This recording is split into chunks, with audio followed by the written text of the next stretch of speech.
together growing in faith, changing communities.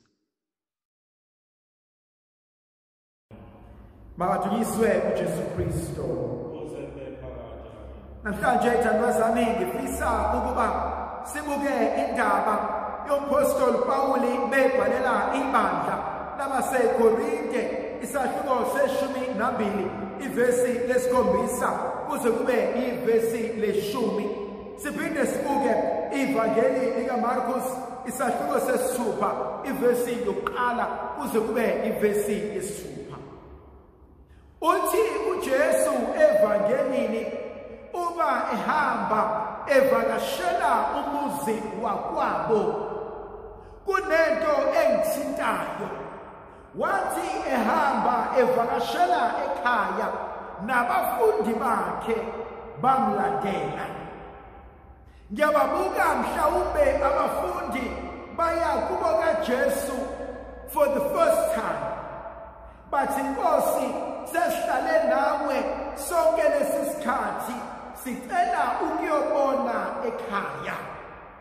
And so Jesu uhamba nabo, ujabule uhamba nabo, ufisa nabo babone la evela khona. Uma efika ekhaya ngiyathemba ukuba uMaria noJosefa bamamukela kahle, bahlala bajabula. Kodwa ngosuku lweSabatha bayavuka baya endlini yokusonta. Uma befika endlini yokusonta, uJesu uyaqala ushumayela izwi likaNkulunkulu. Thandwa zami, uhamba nabantu abayaziyo imisebenzi emangalisayo aseyenzile. Uhamba nabantu abambonile evusa izishosha. Uhamba nabantu abamzwile bambona evula amehlo ezimpumputhe. And so uma engena kwisinagoge eshumayela, labantu bayayazi imisebenzi emihle ayenzile emazweni. Kodwa mefika kwabakubo uyangithusa uMarkus uthi baningi ababona imisebenzi ayenzayo bakhubeka ngaye.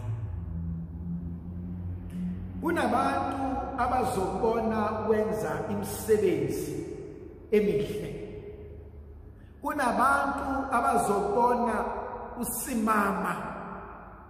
Kunabantu abazobona umndeni wakini uba ngcono. While abanye bazokuhalalisela, abanye bazokhubeka ngawe. uNkulunkulu letha into exakayo ngesidalwa esingumuntu. Ukuthi umona usuka esweni. Umona usuka ekulaleleni.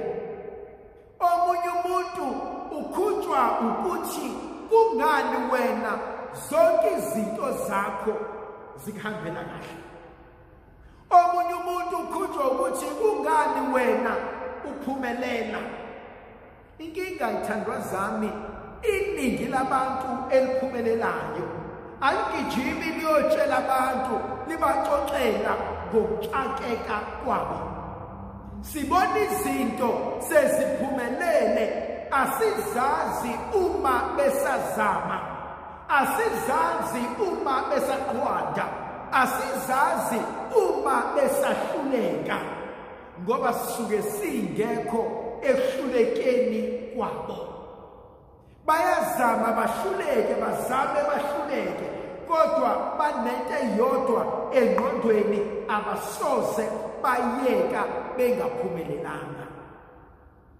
So abanye bakuzondela ukusimama kwakho, uze uthi ngicela ukukupha impilo yami. Uma noma usubanikile impilo yakho, angeke bakwazi ukuyiphila ngoba umsebenzi osudlule kuwona abawazi, ubunzima odlule kubona ababazi, inyembezo suyichithile abazazi. iningi laqhubeka ngawo.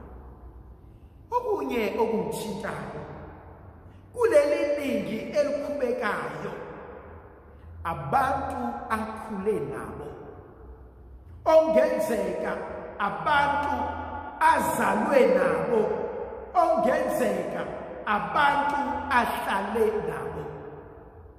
Wenze njani uma isitha sakho esikhulu okukhuluma kabi kubantu, okuhlebayo kumuntu wakini, okuyena oqeda umndeni? Uma lo uSpanman, ubaba uSpanman, u-aunt uSpanman, uma uSpanman uyaziwa ukuthi la ekhaya uyena ohamba yolanda imithi, enza izinto athi angifuni ukubona ingane kaSpanman iphumelela. But even worse, if uma ongizalayo, if ubaba ongizalayo. Thandwa zami, abantu abadingi ukuthi baze basebenzise umuthi ukuthi basithakathe. Abazali bangathakatha ngokubopha izinhliziyo. Abazali bangathakatha ngokungafuni nokungavumi ukuba kulungiswe izinto kuleli khaya. Abazali bangathakatha ngokuthi njalo umntwana bethu sahamba uya kwi-interview uyokwenza ukuthi athi soke sibone.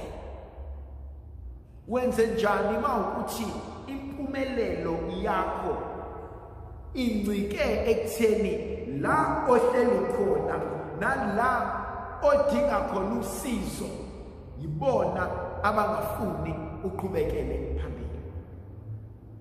Uma siya esifundweni sethu sesibili, uthi umpostoli Pawuli kuneva elisenyameni. Akekho olaziyo kahle kahle leliva. Akekho ongasho ukuthi ukhuluma ngani uma ekhuluma ngeva. Kodwa uthi leliva livela kuSathane, kodwa uNkulunkulu livumelile ukuze ngithole inkonzo yentobeko, ukuze ngithole inkonzo yokwehlela ngezansi. Uthi sengimcele uNkulunkulu kwaze kwaba kathathu. Ngithi Nkosi, ngicela umsuse leliva ngoba libuhlungu. Lento ingenza ngikhumbule abantu abaningi exakekeni kwabo. Aze athi omunye umuntu kuyacaca mina ukuthi uNkulunkulu akamfuni, kade ngangicela akwenzeke, kodwa uSpanman bayacela kuyenzeka, uSpanman bayakhuleka ziyalunga izinto zabo. Omunye umuntu aze ayitshele ukuthi uqalekisiwe, omunye umuntu aze ayitshele ukuthi kunamabhadi. Kunento engiyifundayo la. Akusiyo yonke imikhuleko esiyoyisa uNkulunkulu ayoguqula isimo sakho. Kunezinto empilweni ekumele ngifunde ukuzamukela, okumele ngifunde ukuzithwala. Kuneyinhlupheko ekumele ngizamukele njengesabelo sami. Khona amazwi ashiwo uNkulunkulu, igracia lami likwanele.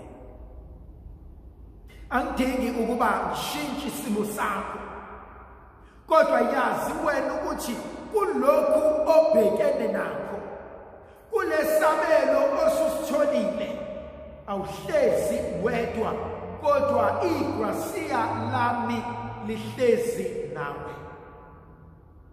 Kungaba isimo sempilo yami, kungaba isimo somndeni wami, kungaba isimo sabantwana bami, kungaba isimo somshado wami. Thandwa zami, kunezinto empilweni esingenawo amandla okuziguqula, esingenawo amandla okuzishintsha. kodwa khona inkonzo uNkulunkulu asipha yona, inkonzo yokwamukela nenkonzo yokuvuma.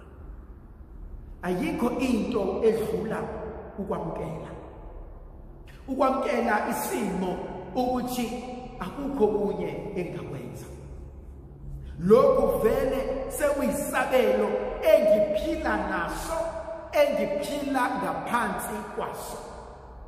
Abantu abaningi bayagula baze bashone babulawa yinto eyodwa, ukuhluleka ukwamukela. Ukukhala ngeke kumsize, ukuthetha ngeke kumsize. Yamukela isimo, yamukela isabelo, bese uthemba igrasiya likaNkulunkulu. Indlovukazi yezulu ayibenansi sibuso sizivikele isikhanyisele, isinikeze amandla negrasiya evela kuNkulunkulu uSomandla, yena onguyise benendodana nomoya ogcweleyo.